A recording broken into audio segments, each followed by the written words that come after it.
Ou não? Poderia uma papisa ter exercido o pontificado supremo sem ninguém perceber que ela não era um homem? Como a mídia reagiria hoje se uma história como essa lhe caísse nas mãos? O Papa é mulher.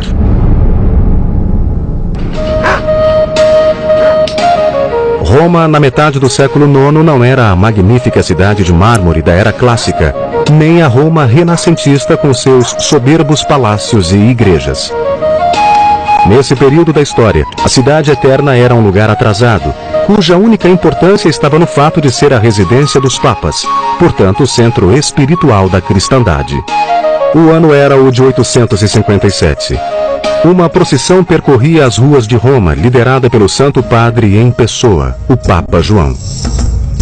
Era um raro momento de Fausto nesse lúgubre período de trevas.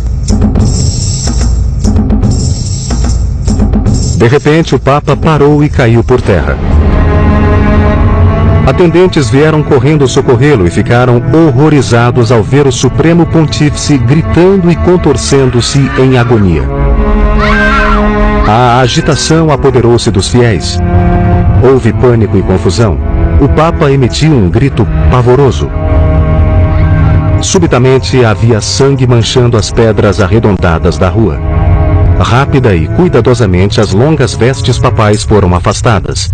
Um silêncio estarrecido dominou o cenário.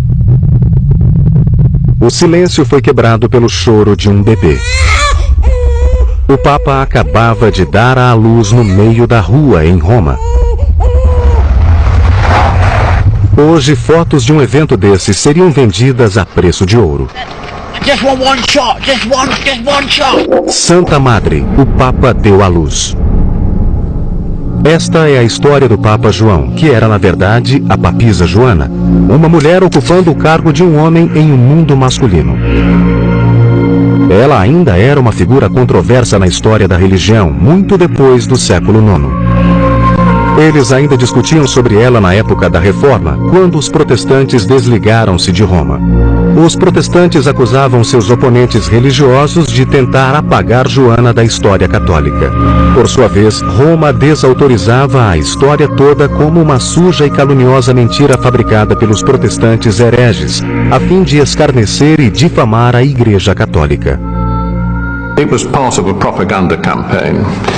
The papacy was really very unpopular, and the reformers thought that the papacy was not according to scripture, so any story that knocked the papacy was good value, and it was picked up in that way and used as a polemic to argue the case for the reformers and to knock the old church. But you need to remember also that it was actually very popular on the Catholic side, pre-Reformation, and there's about 1400 they put a bust of Pope Joan in Siena Cathedral. Se a história não era verdadeira, perguntavam os protestantes, por que a rua onde Joana teria dado à luz foi rebatizada Vicus Papsa, a Rua da Papisa? Martinho Lutero, o principal líder da reforma do século XVI, até afirmou ter visto em Roma uma estátua dedicada a Joana e seu filho recém-nascido.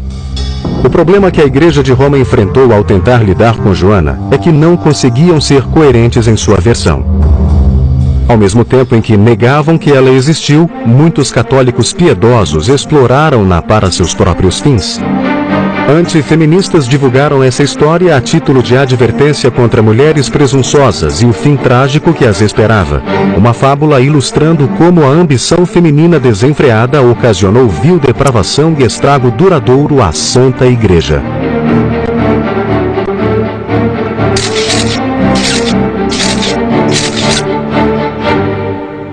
Seria de se esperar que após mais de 1000 anos estivesse concluído o debate sobre as mulheres em posições de poder. Mas não segundo Rose Boycott, a primeira mulher a dirigir 2 grandes jornais na Inglaterra. Whenever you read about a woman in a position of power, within the first 2 paragraphs you are told what they're wearing, what their hair is like, and if they have children. And you still don't get that about a man. But it is part of a female package, and in somehow it's dismissive, because I think what is implied in it is that, well, she's running a company, but she's also got some children, so therefore her eye is not completely on the ball. You don't say that about a man. Parece que o debate sobre os sexos continua ativo. Aliás, ele já existia muito antes de Joana entrar em cena. Sacerdotisas do século V causaram forte polêmica. Aquilo era demais para o Papa Gelásio, que observou cheio de incredulidade. Soubemos que os assuntos de Vênus se degeneraram a tal ponto que mulheres são encorajadas a oficiar em altares sagrados e a desempenhar funções reservadas ao sexo masculino. Mulher no altar só para casar. Como foi que a papisa Joana tornou-se Papa João? Achava-se que Joana nascera na Inglaterra e que sua família era de missionários. Seu pai era provavelmente um padre. Não existia a regra do celibato para sacerdotes na época. Ela chegou em Roma na metade do século IX. A misoginia da igreja não chegara ainda aos extremos da Idade Média, quando as mulheres seriam consideradas homens incompletos. Mas o sacerdócio foi interditado a Joana por causa do sexo dela. Sem discussão, sem exceções. Só havia um caminho para ela se quisesse abraçar o sacerdócio na igreja: fazer-se passar por homem. Joana tornou-se proeminente na época em que os padres começavam a abrir mão dos pelos faciais e apresentavam ao mundo um rosto barbeado. Assim, a ausência de barba não estragaria o seu disfarce. Contanto que Joana não fosse muito bonita e que não possuísse voz de falsete, guardar seu grande segredo seria suficiente com roupagens, sobretudo as vestes clericais, tradicionalmente assexuadas. Thankfully, we don't anymore have to pretend, actually physically, to be men. But interestingly, psychologically, women still do have to pretend to be men. They're not meant to bring their own levels of femininity or feminine sensibility that far into the workplace. Foi isso que Joana fez. Para o mundo exterior, ela simplesmente tornou-se um homem. Joana passou a ser João, e por incrível que pareça, ninguém percebeu. As ambições de Joana provavelmente não se estendiam além de ordenação como sacerdote. Mas o problema é que ela era boa, muito boa mesmo. Na verdade, ela era uma intelectual brilhante, uma argumentadora habilidosa, excelente oradora, e as pessoas começaram a notá-la. Roma saúda novo padre.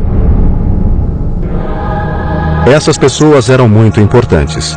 Elas ordenavam sacerdotes, criavam cardeais e elegiam papas.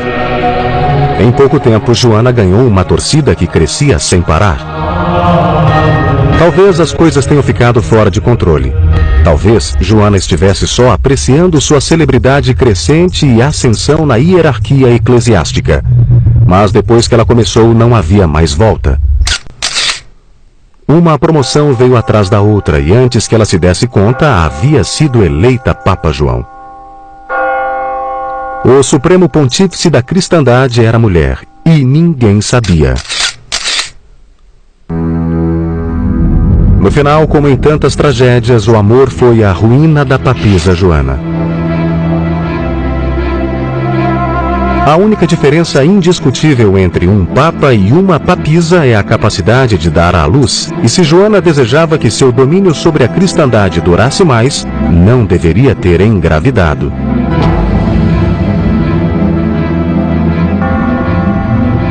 O pai da criança dela não passa de um vulto obscuro e anônimo, talvez um antigo amor da sua juventude. Fotos exclusivas do amante da papisa. Hoje em dia, a imprensa persegue de forma incansável qualquer pessoa suspeita de estar romanticamente envolvida com alguém famoso. Inúmeras revistas dedicam-se a expor a vida privada de celebridades. Mas nesses dias longínquos, anteriores ao nosso culto à personalidade, O amante de Joana foi capaz de permanecer um humilde clérigo, enquanto observava a ascensão dela ao pináculo da igreja. Uma coisa é preciso admitir sobre o homem, quem quer que fosse: ele sabia guardar segredo. Ninguém sabe o que aconteceu com ele. Após a queda de Joana, alguns disseram que ele foi atacado e morto pela multidão enfurecida. Outros que ele escapou ileso e viveu no anonimato. E o que teria acontecido à papisa Joana após seu parto espetacular em público? There are two variations. Variation one is that she dies as a result of the childbirth. The other aspect of the story is that the crowd was so enraged that the Pope had been delivered of a child that they mobbed her, tied her to the horse's tail and dragged her around Rome, and that killed her. But at any rate, it gets rid of the subject of the story and preserves all the element of scandal and shock horror.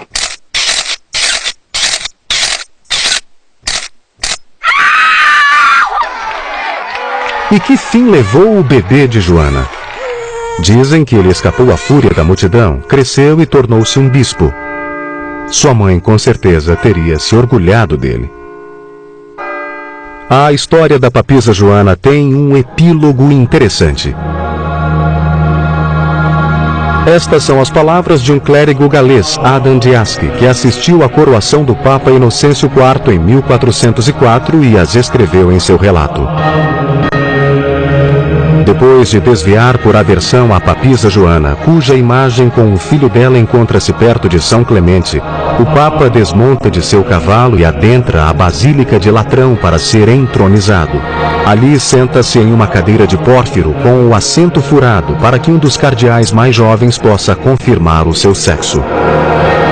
Adam Diaski, portanto, acreditava na existência de Joana e até sugere que no século XV havia uma checagem de sexo, apenas para assegurar que nada semelhante pudesse voltar a ocorrer. Pelo menos esses dias obscuros pertencem ao passado.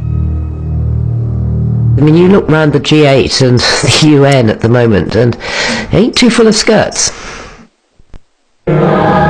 É evidente que muitos homens virtuosos e santos tornaram-se papas e governaram a igreja com sabedoria e devoção. Apenas uma minoria dentre eles parecia composta por vigários do diabo. Mas mesmo para aqueles que levavam o cargo a sério havia muitas vantagens. Entre outras coisas, tinham a oportunidade de opinar em assuntos não religiosos. The bishops aren't in the House of Lords by accident. The bishops are in the House of Lords because they were then able to influence politics. They weren't just there to represent some ecclesiastical well-being. They were there because they influenced the political decisions of the government of the day. Isso tudo fazia parte de um acordo muito conveniente, que hoje em dia seria chamado de o sistema. Mas, afinal de contas, os papas eram humanos como nós e, quando distantes dos olhos do público, sujeitos às mesmas tentações que todo mundo. Ao longo dos anos, a mídia se divertiria com os religiosos desencaminhados, publicando manchetes tais como o vigário e a vigarista, o tarado do confessionário, crise sexual na igreja. Em priscas eras, ninguém tinha de se preocupar com essas manchetes embaraçosas, de modo que a imagem pública do papado ocasionalmente ocultava vidas privadas corruptas e vergonhosas. Às vezes, a corrupção se estendia por vários reinados papais. O mais famigerado desses períodos negros ficou conhecido como o reinado das prostitutas. Reign of the Harlots is a cliché title for a period when the papacy was really in the grips not only of the Roman nobility, but of at least two formidable women. So what that meant was that the women and their families were interested in getting access to the papal estates for the rents and the power and the prestige that involved. And therefore they needed a tame pope who'd do their bidding. It's an interesting fact that during this period at least 1/3 of the popes died in very peculiar circumstances, either being strangled, poisoned, suffocated, or just disappearing. But that's the period of the reign of the harlots. Teodora e seu marido Teofilato eram personagens ricos e poderosos na Roma do começo do século X. Ambos eram senadores. Teofilato também dirigia a milícia local e controlava as finanças papais. Mas esse casal era muito ambicioso e desejava nada menos que governar Roma à maneira dos antigos imperadores. Infelizmente para eles, a igreja estava em seu caminho. A coisa óbvia a fazer, portanto, era controlar a igreja. O que eles precisavam era de uma criatura sua lá dentro, um fantoche. Para a sorte dos dois, surgiu um candidato disposto a cooperar.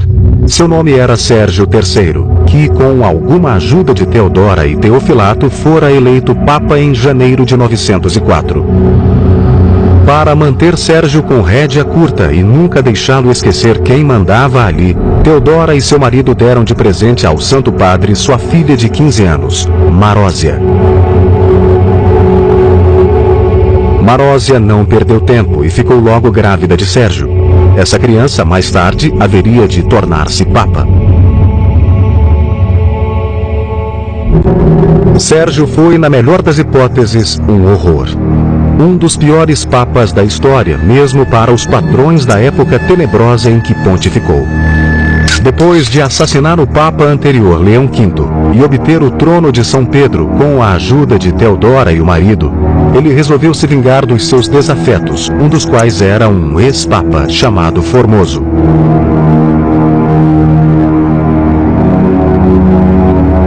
A vingança não é uma virtude cristã, e no caso de Formoso não era sequer necessária, afinal ele já estava morto.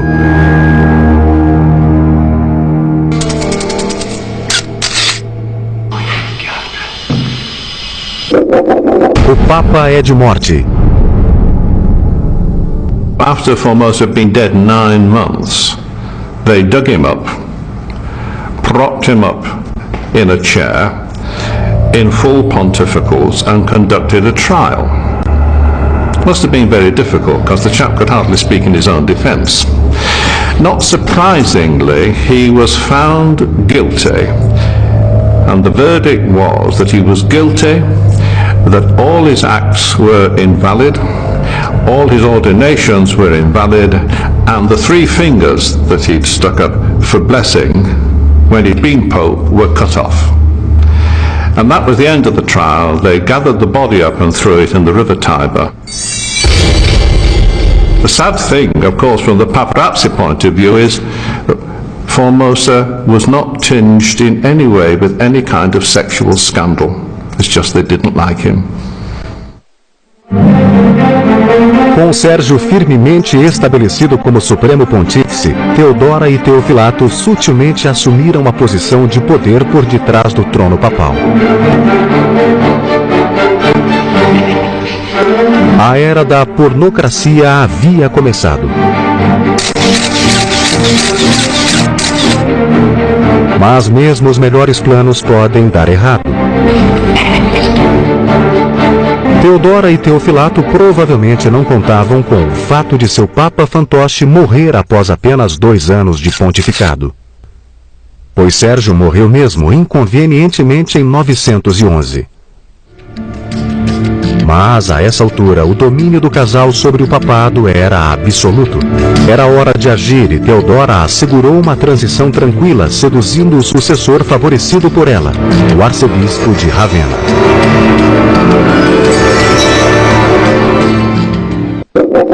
Teodora ama visitar Ravenna. Convencido de sua vocação sagrada e com a melhor preparação possível para o pontificado máximo, Ravenna subiu ao trono como Papa João X.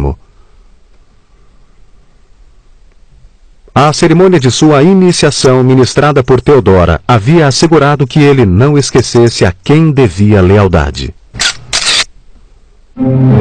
Tudo correu bem no início, mas Theodora logo percebeu uma mudança no seu papa favorito. Ela o subornara com seu corpo, mas ele, miserável e ingrato que era, recusou-se a permanecer subornado. E o pior não era isso. Tudo levava a crer que João havia se tornado sinceramente piedoso e decidido a levar os assuntos sagrados a sério. Nenhuma campanha da mídia provocou essa mudança, nenhum debate na televisão, nenhuma pressão de jornalistas determinados a pôr um fim na corrupção. Nada disso.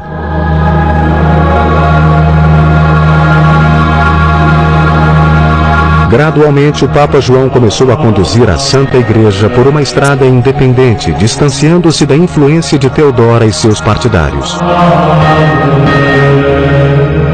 Não era bem isso que ela tivera em mente.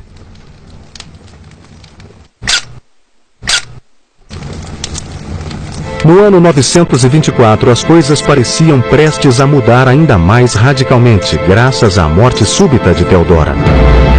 O Papa deve ter pensado que agora estava a salvo de influências externas pouco desejáveis. Ele não podia estar mais equivocado, pois aguardando para assumir o lugar da sua mãe estava Marósia, que se tornou tão inescrupulosa quanto Theodora. Marósia, a nova papisa. Isso foi uma péssima notícia para o Papa João, que pagou o preço por ser um prelado virtuoso no ano de 928. She was just like her mother, and she deposed him because she found that stooges sometimes have a spirit of independence. And she found that the Pope was seeking independence for the papacy, and because there were serious questions to be dealt with, to do with Muslim invaders and so forth. But what she couldn't stick was that he was independent. So he was just arrested, deposed. Em uma noite tenebrosa daquele mesmo ano, o Papa João X morreu sufocado por um travesseiro. Quem poderia ter encomendado esse crime?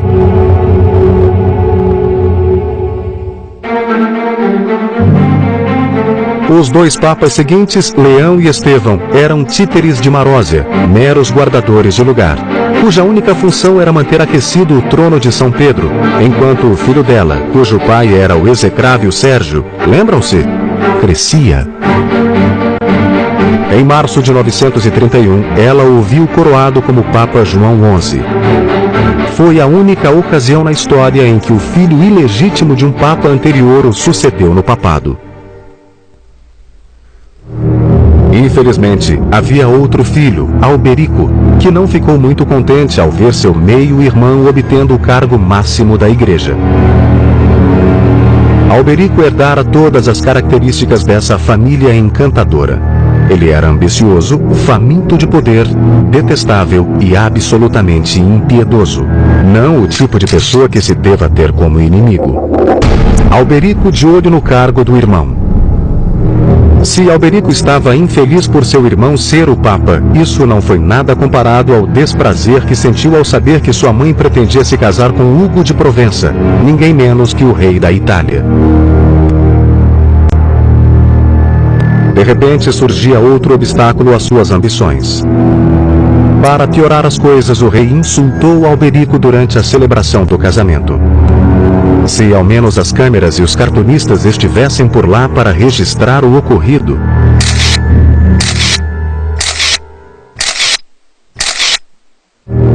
Alberico era um homem de ação por excelência, e não pretendia tolerar um meio-irmão agraciado com o papado por sua mãe, nem tampouco um novo padrasto importuno que impediria Alberico de realizar seus sonhos de poder. Well, the son by an earlier marriage was mortally offended by this happy match, and thought that his position was threatened. So he organized a coup.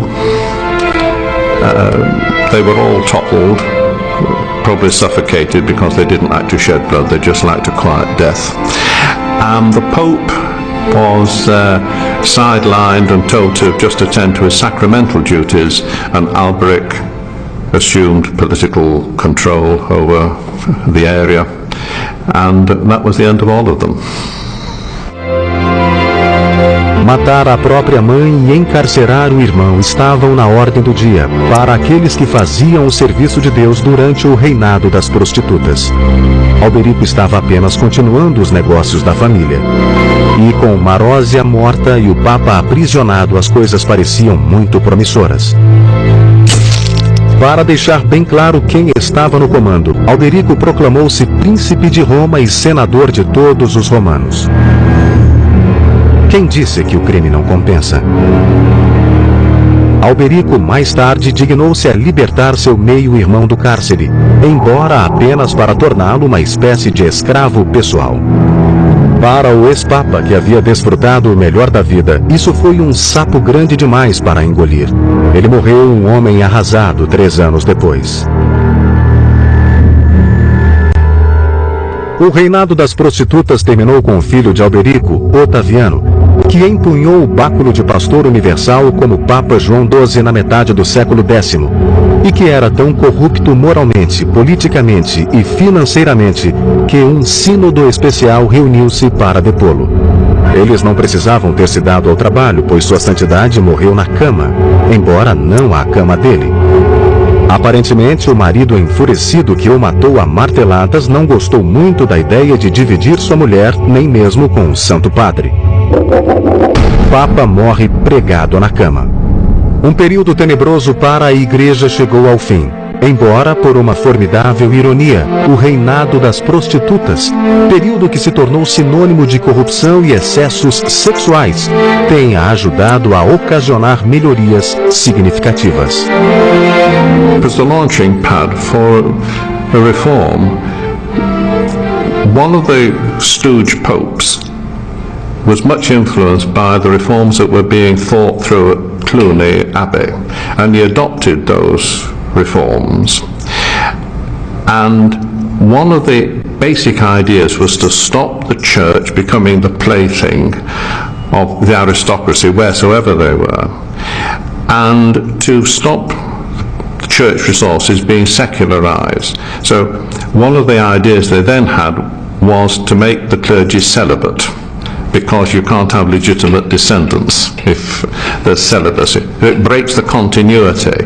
Whereas you see with the barons, they were trying to get hereditary succession, father-son, father-son. When you break that with celibacy. Papas celibatários durante o reinado das prostitutas? Isso sim daria um furo de reportagem.